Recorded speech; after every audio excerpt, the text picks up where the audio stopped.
Baik, bismillahirrahmanirrahim. Assalamualaikum warahmatullahi wabarakatuh. Saya Suendri dari Program Studi Informasi UIN Sumatera Utara, Medan. Oke, adik-adik sekalian, ini merupakan video praktikum ke-7 dari rentetan video praktikum yang sudah kita bagikan sebelumnya. Untuk praktikum ke-7 dari mata kuliah kurang berbasis web lanjutan di semester ini, kita akan bahas sesuatu yang menurut saya sangat membantu sekali. Dan ini juga mudah kok gitu kan. Tidak terlalu sulit ya kan. Bahasannya tentang Composer. Oke, di sini juga nanti akan saya gabung dengan Git tentunya. Dan ini sudah kita bahas di program berbasis web dasar ya kan. Jadi ini hanya untuk melengkapi dari ya rencana pembahasan semester yang sudah kita bagikan, dan ini akan kita gunakan pada latihan-latihan ataupun perencanaan proyek berikutnya ya kan. Sekarang Composer merupakan sebuah proyek open source, sudah kita ketahui dari pertemuan ataupun dari mata kuliah sebelumnya, yang dimotori oleh Neil Anderman di sini, atau Niels Anderman dan Jordi Bogiano. Wah, ini nama kreatornya ya. Proyek Composer ini dihosting di GitHub, ada di GitHub katanya, tercatat sejak 3 April 2011. Ya belum terlalu tua ya kan, 10 tahun yang lalu.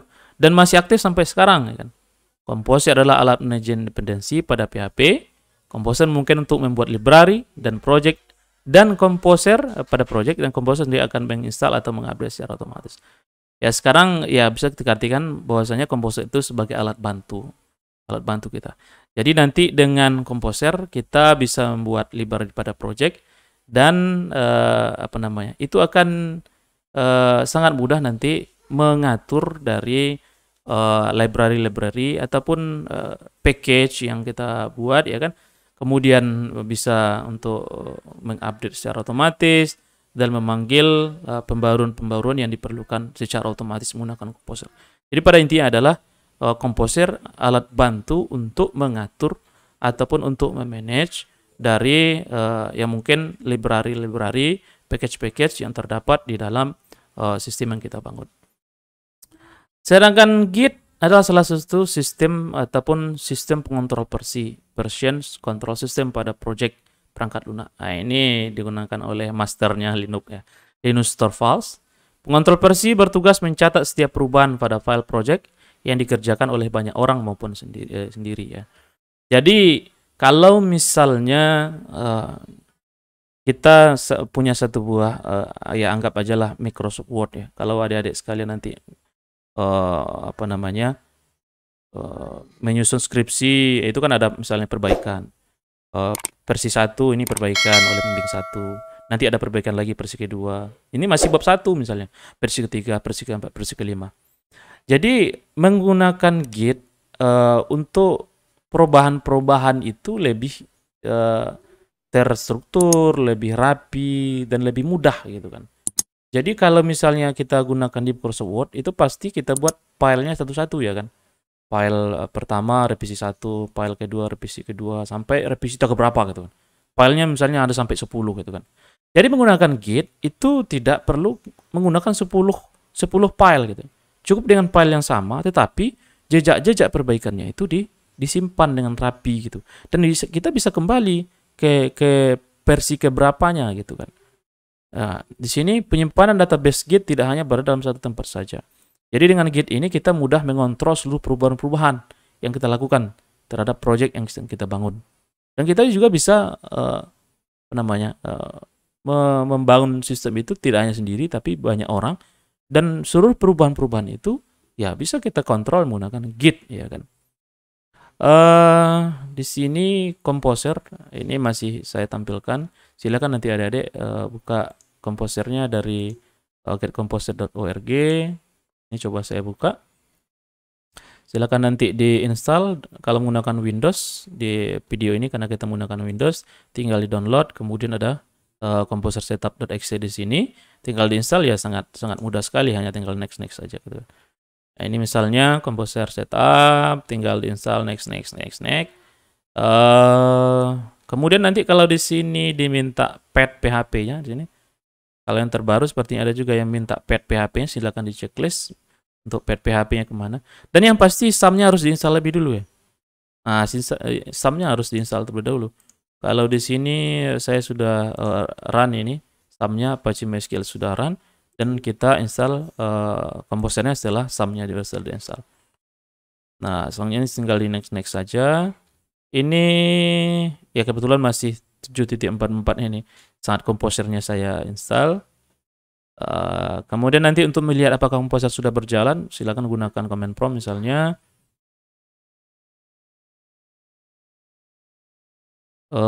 Ketikkan komposer itu saja. Kalau kita enter, ya komposernya sudah terinstall di sini akan muncul ya. Ini versi 2012. Kalau mau update misalnya versi yang terbaru saat video ini saya buat, komposer self update ya.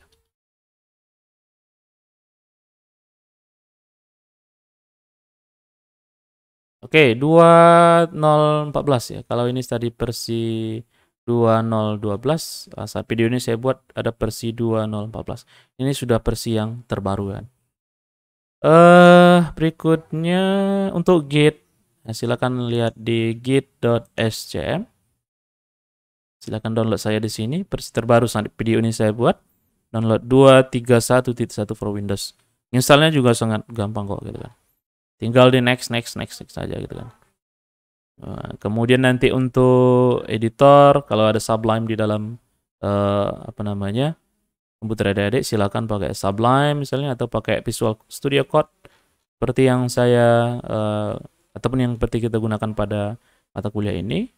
Ini tinggal di next saja. Kemudian untuk misalnya emulator ya, kalau seandainya mau pakai Minty di sini default terminal for MySQL2 gunakan, atau gunakan yang default saja command prompt. Saya gunakan yang default saja karena sudah di bawaan Windows ya kan. Kemudian apakah Git saya sudah ada? Git version. Coba saya buat di sini, apa Git sudah ada version. Git version sudah ada di sini 228 ya. Ini sudah nyampe 231 ini yang perlu di-upgrade, nanti kita upgrade. Selanjutnya apa lagi? Memulai project misalnya. Setelah komposer pasang, saatnya kita menggunakan para project yang kita bangun. Ini sudah kita bahas di pertemuan pemrograman berbasis web dasar kalau tidak salah. Untuk inisialisasi sebuah project menggunakan komposer. Misalnya di sini ada komposer init. Kemudian nanti kita isi data-data yang dibutuhkan untuk untuk ya project yang kita bangun, apa saja data-datanya. Silakan nanti diisi di sini, boleh disamakan. Jadi nanti dia akan membentuk satu buah file baru namanya composer.json di sini. Kemudian ada juga composer.log. Selanjutnya ada folder vendor di sini. Nanti dia akan memanggil library atau package atau resource yang diperlukan untuk membangun sistem kita ini. Ini merupakan materi pertemuan ke-7. Nanti saya akan lanjutkan dalam satu buah praktikum terpisah untuk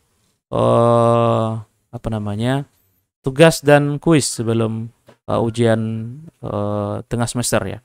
Ya, mudah-mudahan ini bisa adik-adik pahami karena memang sudah kita bahas juga di pertemuan mata kuliah sebelumnya. Ya, dan tentunya Composer dan Git akan kita gunakan untuk proyek-proyek selanjutnya di pertemuan selanjutnya dalam mata kuliah pemrograman berbasis web lanjutan. Dan saya harap sudah tersedia ready di komputer atau laptop adik-adik sekalian, dan gunakan versi yang terbaru. Nah, jangan versi yang lama. Kalau tadi masih ada beberapa versi di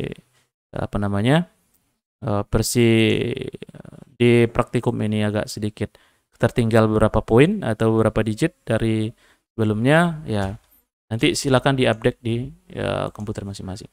Baik adik sekalian, demikian untuk pertemuan ke-7. Kita lanjut ke video bagian kedua untuk praktikum. Baik, sampai jumpa. Assalamualaikum warahmatullahi wabarakatuh.